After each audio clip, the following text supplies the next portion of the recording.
Ya. Muy buenos días, queridos estudiantes. Les saluda la profesora Zoilita Gavino González.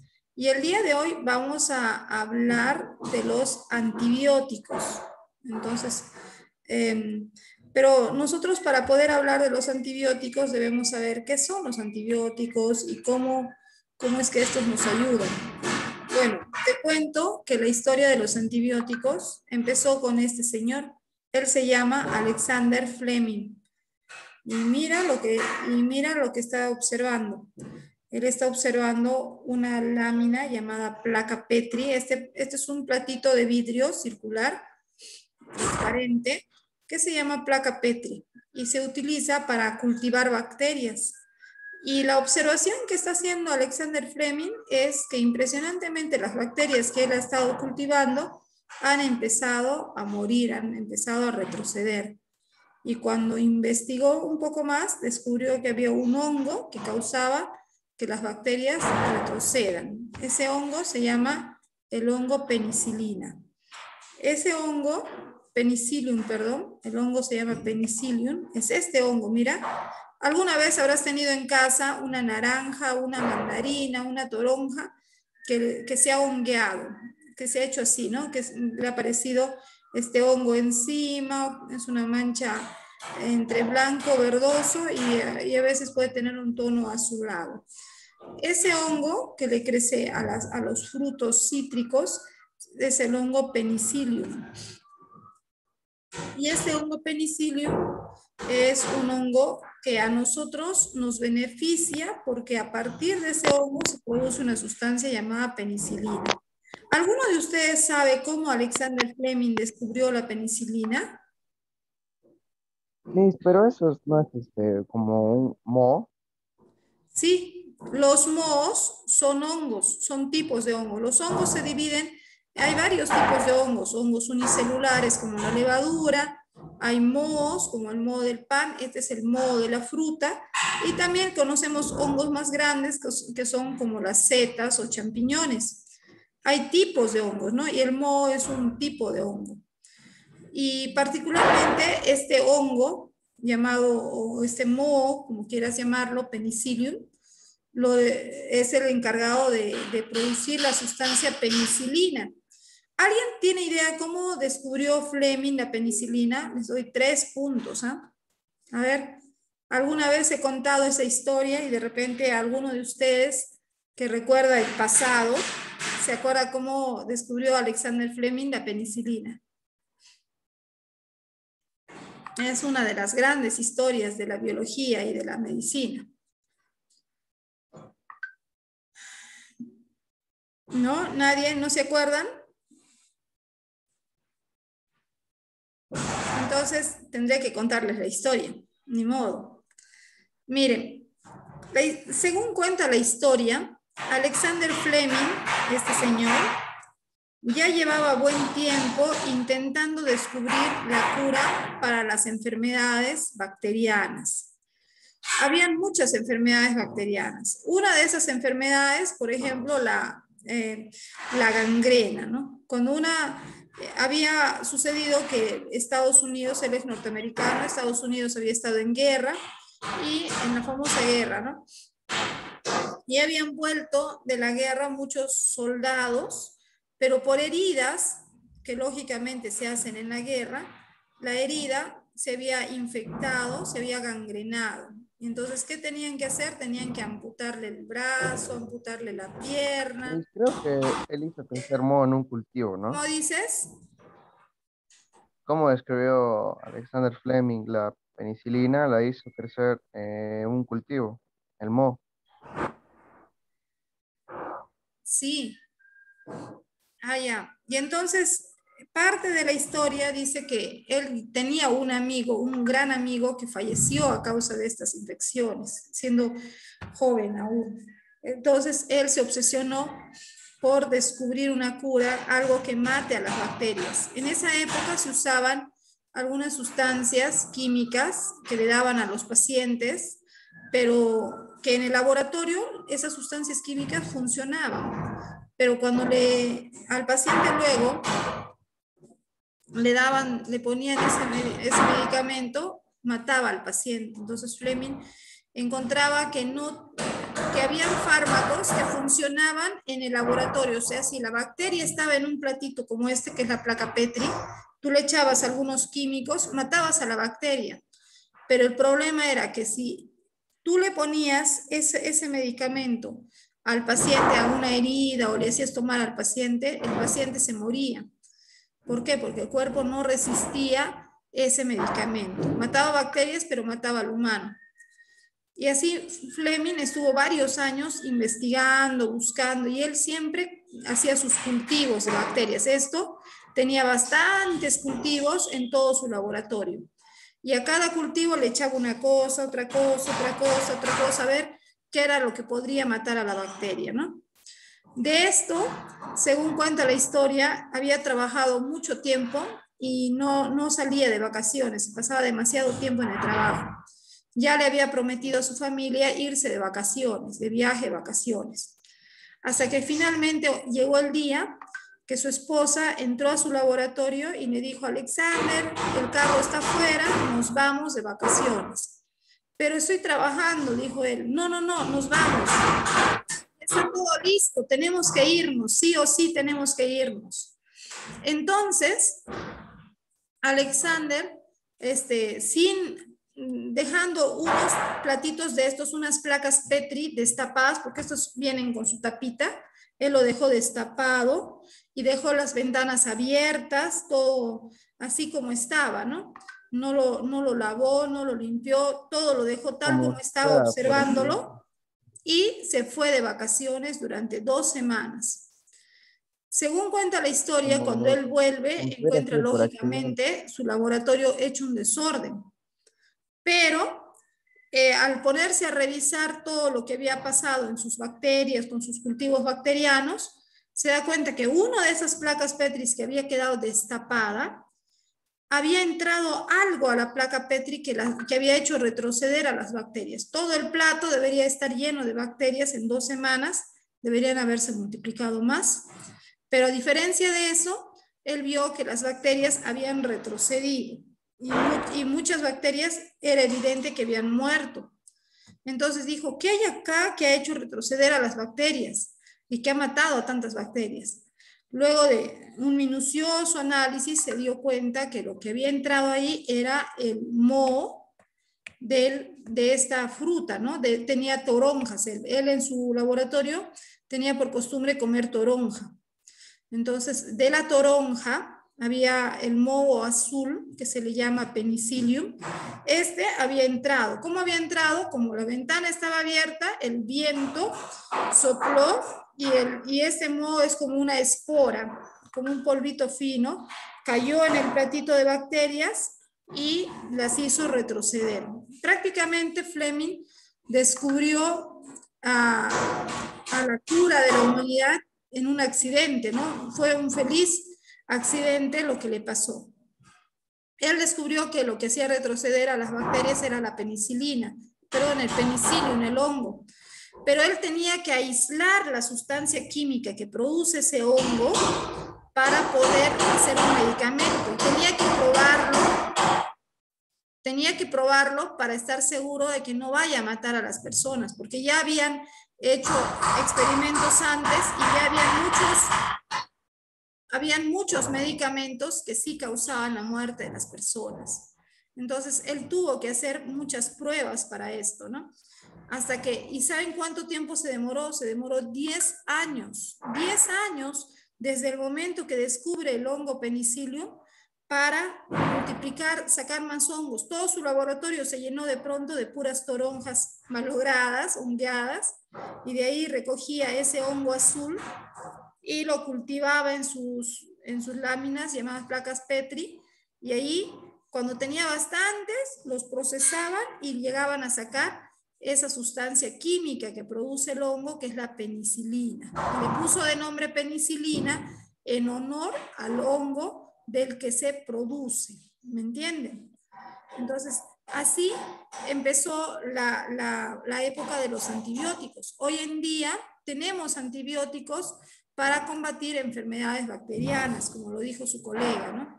Estas enfermedades bacterianas pueden ir desde una enfermedad respiratoria, un mal de la garganta, de repente una tuberculosis, una herida, ¿no? ¿Cuántas veces nos hacemos una herida? La herida se infecta. O de repente un dolor de muela, una muela infectada también. Entonces usamos los antibióticos para diferentes cosas, pero hay un detalle. El detalle es que estos antibióticos son capaces, son buenos para matar bacterias. Mira, ve acá en el dibujito, les he puesto una pastillita que representa el antibiótico y el antibiótico está golpeando, está maltratando a la bacteria. ¿Cómo lo hace?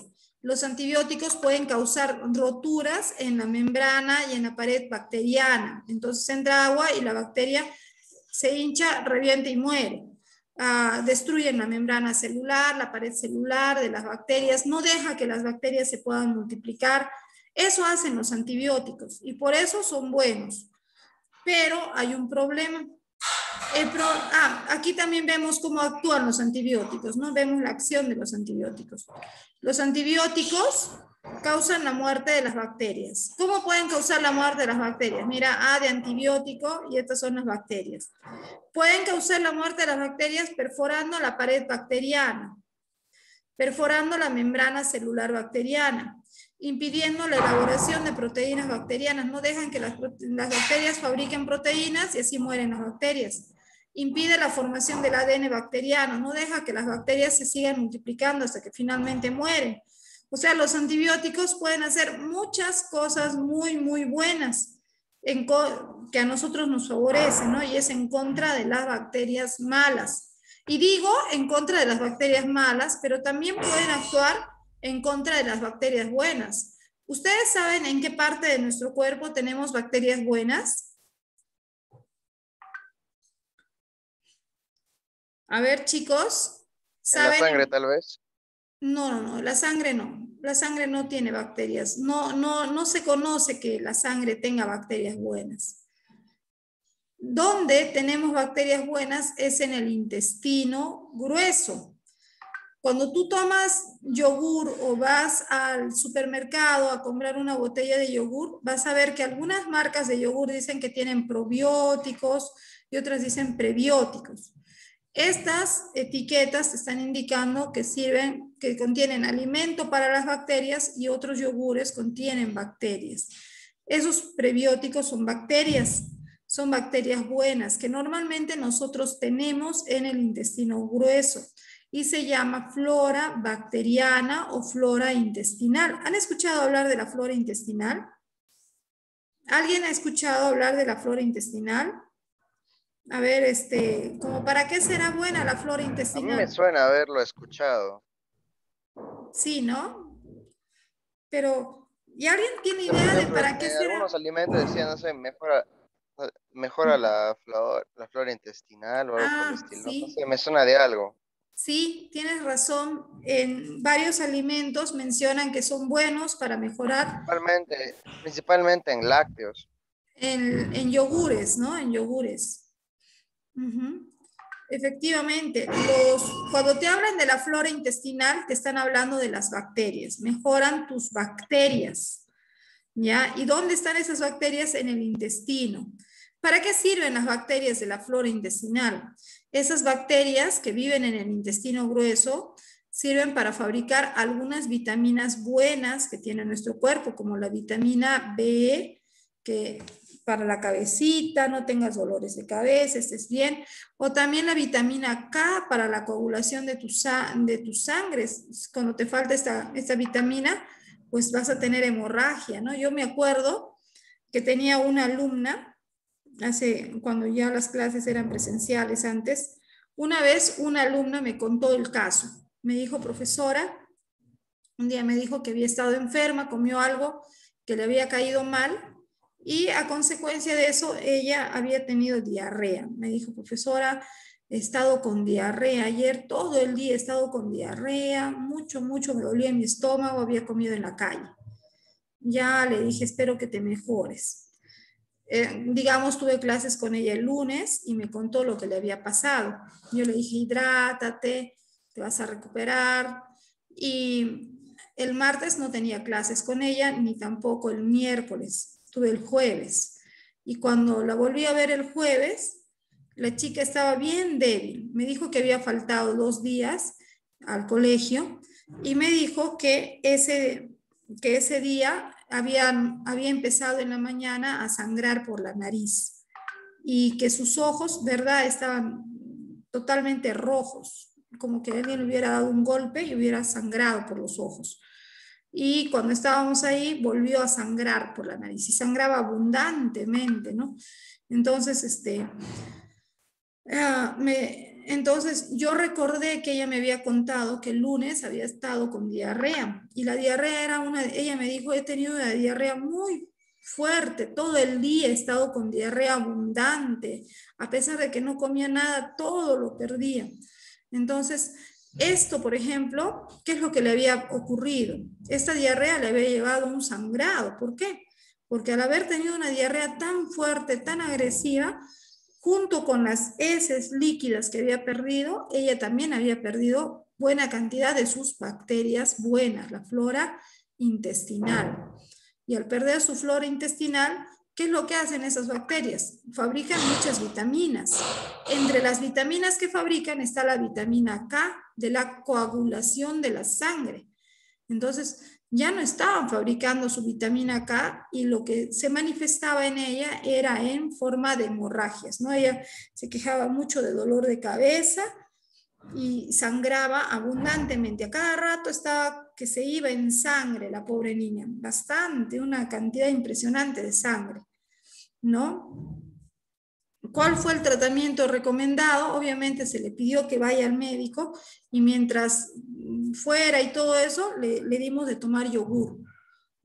Compramos yogur, siempre en los kioscos de los colegios venden yogur, le compramos su yogur y le hicimos tomar yogur. Y para las 2 de la tarde, que era la salida en esa época, cuando salimos, ella ya no estaba sangrando, ya había calmado ese proceso de sangrado de la nariz, de los ojos, ¿no? Entonces, ¿por qué? Porque el yogur te ayuda dándote, cuando es un yogur que es de verdad yogur, que contiene bacterias, esas bacterias forman parte de la flora intestinal. ¿Y por qué les hablo de esto?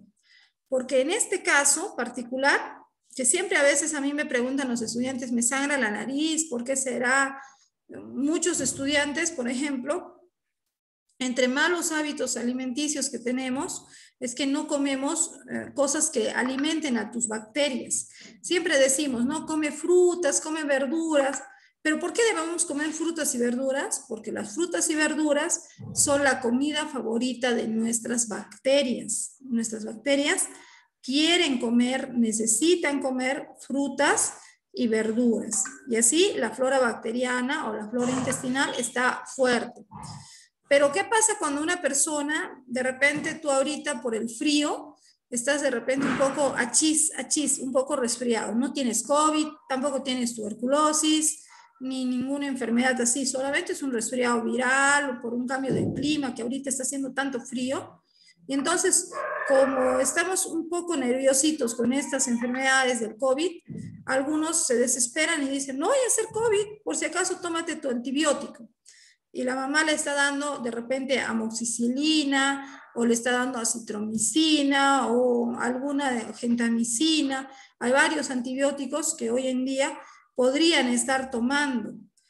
Si no tienes la enfermedad bacteriana y tomas antibióticos, el primer daño que vas a hacer es el daño a tus bacterias buenas. Es decir, vas a matar a las bacterias de tu flora intestinal. Y cuando constantemente consumimos antibióticos, esas pobres bacterias mueren y en lugar de ellas, ese espacio que era ocupado por bacterias buenas va a ser invadido por bacterias malas, que te van a causar otros problemas de salud. Por ese motivo, nunca es recomendable tomar antibióticos sin receta médica o cuando no es necesario, no debemos tomar antibióticos. Los médicos, normalmente para que te receten antibióticos, ellos se lo piensan bien, porque saben que cada vez que uno receta antibiótico, el antibiótico es bueno, sí, te ayuda, sí, Pero si tú le recetas sin que el paciente realmente necesite el antibiótico, va a tener problemas de salud asociados al consumo de antibióticos. Y el primer problema es a nivel intestinal. Y a veces no nos damos cuenta, ¿no? Luego de haber estado consumiendo antibióticos, la persona sigue comiendo y de repente ya no asimila bien los alimentos, el paciente, la personita se siente más débil y todo ello es debido a esta falta de antibióticos. Chicos, perdón, exceso de antibióticos. Un ratito. A ver aquí. Chicos, quiero hacer... Bueno, entonces, les decía que de esa manera es como los antibióticos, hay que tener cuidado cómo los consumimos. Ahora, ¿qué pasa si nosotros... Ahora, el tema de los antibióticos hoy en día se han hecho resistentes, han generado mucha resistencia. Por ejemplo, el abuso de antibióticos en humanos genera resistencia a los antibióticos. Hoy en día se sabe que muchos humanos consumen antibióticos de forma descontrolada. Si hablamos durante la pandemia del COVID, el que menos ha estado consumiendo antibióticos fuertísimos, un ejemplo de esto es la citromicina. No sé si alguna vez han tomado citromicina o han escuchado hablar de ese antibiótico. Por ejemplo, particularmente la citromicina es un antibiótico que cuando el médico te receta, te dice vas a tomar una acitromicina de 500 miligramos, una pastillita, una vez al día, una vez cada 24 horas y máximo de 5 días. Es el tratamiento que te dan para acitromicina, ¿no? Y si hay una revisión adicional, podría aumentarte 2 días más, hasta 7 podrías llegar a citromicina a consumir.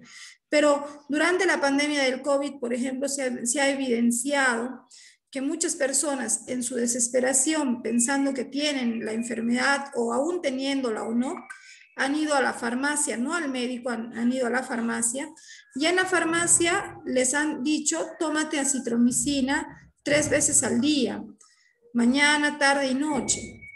Y durante 10 días, 15 días, han estado consumiendo de esa manera. Entonces, obviamente, el daño que han estado teniendo ha sido un daño fuerte. Yo he tenido una alumna en esta pandemia que me contó que había estado tomando 3 veces al día la citromicina porque le recetaron en la farmacia y que ya tenía 10 días tomando de esa manera.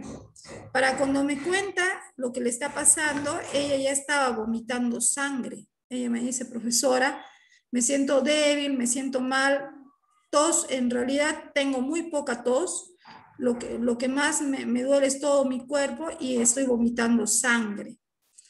Entonces, ¿era COVID lo que tenía? Lógicamente no. A ella nadie le ha diagnosticado, se ha automedicado. Y ese vómito con sangre es porque lógicamente ya se está generando una hemorragia interna, ¿ya? Entonces hay una muerte generalizada de bacterias y hay un daño sistemático, riñón, hígado, estómago, intestino.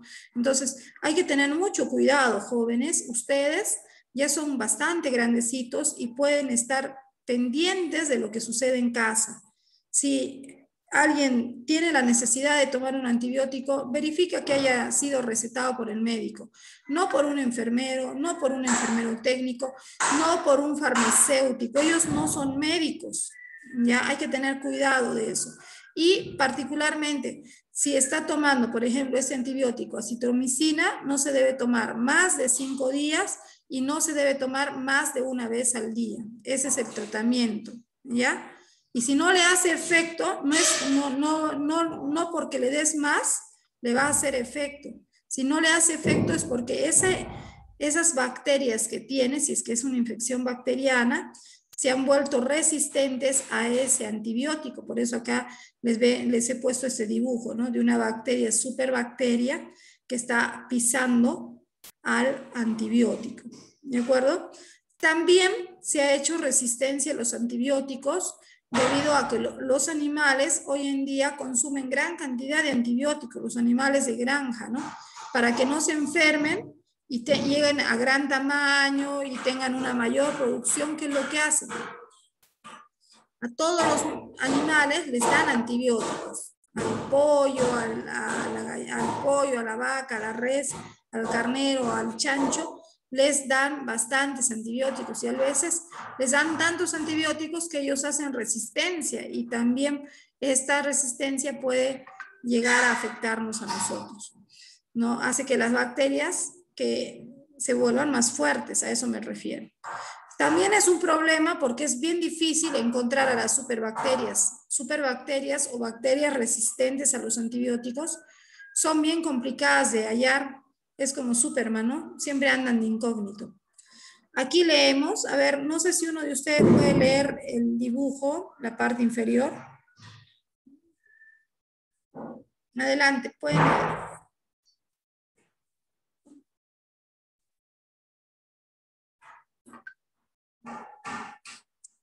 Yo lo leo. Para la comunidad científica, la amenaza es muy seria y cada vez más real. El MCR1 celular es el gen que vuelve a las bacterias resistentes a la colicistina. Se está esparciendo a velocidades alarmantes. La colicistina es otro antibiótico. Se estima que para el 2050 pasaremos de 700.000 muertes al año por bacterias inmunes a 10 millones, o sea, va a aumentar la cantidad de personas que se vuelvan, que fallezcan debido a enfermedades bacterianas y esas enfermedades bacterianas no van a tener cura. ¿Por qué? Porque las bacterias, cada vez que tú le das antibiótico, la bacteria, se aprende cómo es ese antibiótico y la siguiente vez que te enfermas, ya ese antibiótico no le hace nada. Dicen, muchos aspectos de la medicina moderna, como los trasplantes, se volverán imposibles. Siempre que nos hacemos un trasplante de órgano, tenemos heridas, necesitamos tomar antibióticos. Pero si las bacterias se vuelven resistentes a los antibióticos, pues no vas a poder hacer nada de eso. En palabras de la Chief Medical Officer de Inglaterra, nos dice, estamos ante un apocalipsis antibiótico.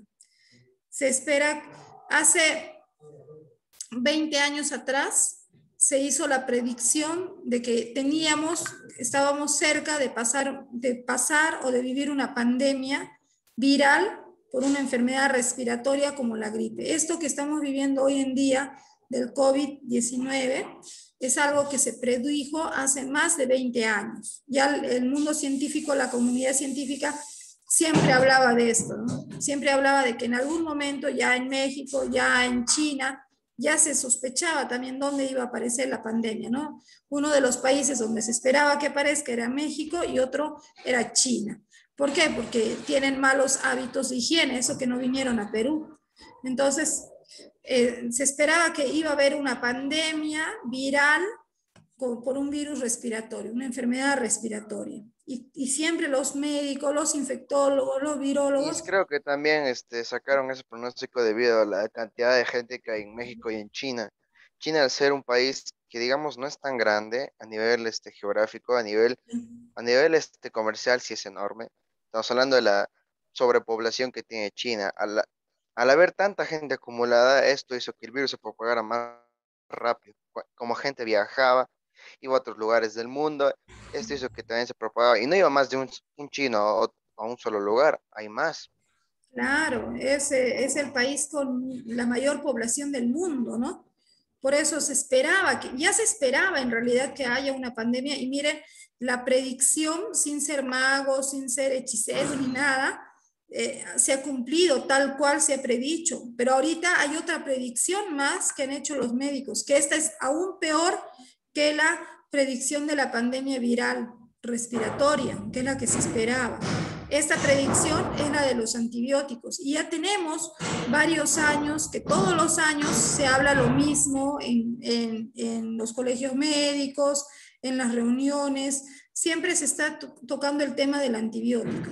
Se sabe que si nosotros consumimos antibióticos sin necesitarlo, las bacterias que tenemos en nuestro cuerpo se van a hacer resistentes. Y el problema es cuando una bacteria que es mala, una bacteria realmente mala, una de esas bacterias terribles, la tuberculosis, no sé, la gangrena, ese Streptococcus come carne, esa bacteria que se come la carne.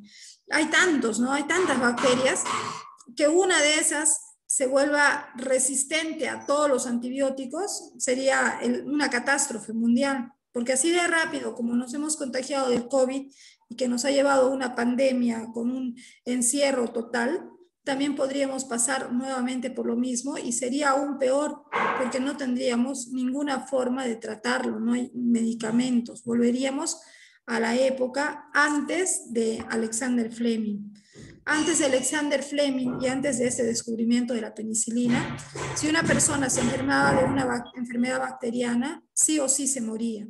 Si a ti te decían, tienes tuberculosis, así es, tú ya sabías que te digan tuberculosis era tu sentencia de muerte. Tú ya tenías firmada tu sentencia de muerte. De que te ibas a morir, te ibas a morir. Y estaba calculado más o menos el tiempo. Se sabía, porque no había cura. Tantas personas importantes, por ejemplo, César Vallejo, Edgar Allan Poe, Mozart, Shakespeare, murieron a causa de la tuberculosis, una enfermedad bacteriana que destruye los pulmones. En el cólera, que es otra enfermedad bacteriana que te causa diarrea y te mata en solo 2 días, en 2 días, tú te contagias hoy, 48 horas después, estás muerto por el cólera. Una enfermedad diarreica, te deshidratas totalmente. No hay El tétano también. tratamiento. El tétano también. El tétano, pero en el tétano, la ventaja que tenemos con el tétano, querido hijo, el Es que hay tétano es que vacunas. hay vacuna. En el tétano hay vacuna. Nosotros nos vacunamos y excelente, nos libramos del tétanos. Pero en el cólera no hay vacuna. Para la tuberculosis no es suficiente la vacuna.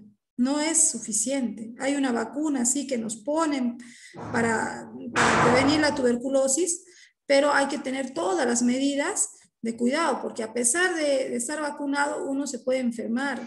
Y hoy en día en Huánuco, hasta el 2019, antes de la pandemia, se sabía que en la ciudad de Huánuco habían 500 personas que tenían tuberculosis resistente a los antibióticos. O sea, ya no es una historia de que, pasará algún día. No, ya estaba pasando en Huánuco. En el 2019 se habían identificado por el Ministerio de Salud, la DIRESA, había identificado 500 pacientes que tenían tuberculosis resistente a los antibióticos, o sea que ya habían estado 2 años de tratamiento con los antibióticos y que los antibióticos no habían logrado vencer a esa tuberculosis, estaban con tuberculosis resistente. ¿El riesgo cuál era?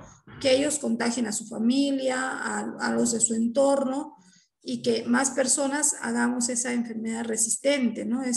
Entonces, eran personas que ya tenían que llevar mascarilla antes de la pandemia, tenían que cuidarse. Si un descuido de ellos, pues fatal para el resto de la población. Se difunde muy rápido. En eso estamos viviendo hoy en día, ¿no? La época de los antibióticos, así que hay que cuidarnos, hay que protegernos y tomar todas las medidas necesarias para evitar esos